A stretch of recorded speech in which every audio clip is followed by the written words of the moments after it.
Magtanim tayo para sa kinabukasan. Punta na kami sa Erosen Lake. Doon kasi yung tree planting site. At kahit napakalayo nito mula Laguna hanggang Erosen, okay lang sa akin dahil ito ay para sa kinabukasan, para sa bayan. Nabigla ako nung pagdating ko dito dahil napakarami pala nila. Hello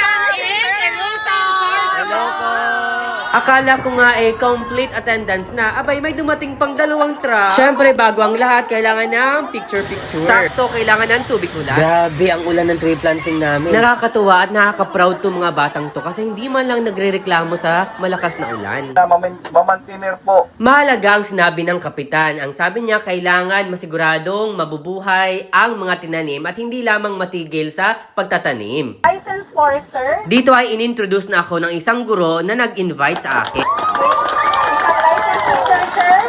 Ano ba ang isa sa kakaiba kay Sir Ethan? Meron siyang kakaibang way ng pag-present ng kanyang mga nalalaman. Pagkatapos ay nagbigay ako ng mensahe. Mas malinis, mas lutian, mas sagana, mas maganda at mas sustainable na pamumuhay. Pagkatapos ay pumunta na kami sa mismong pagtataniman ng mga seedlings. Nara ang isa sa mga itatanim. Ayan na yung mga students, magtatanim na sila. Siya nga pala, tandaan na kapag magtatanim tayo ng seedling, siguraduhin matanggal yung plastic para hindi sila mahirapang mabuhay at mag-adapt doon sa environment na pagtataniman. Magtanim tayo, okay na ito! Magtanim tayo, okay na ito! Maraming salamat po!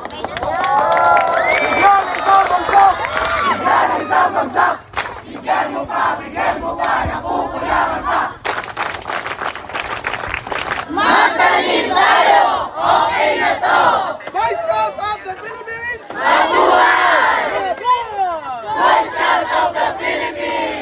At kung nagustuhan mo ko sa yung video, i-follow mo ko dahil nakagaganda ng buhay ang may alam.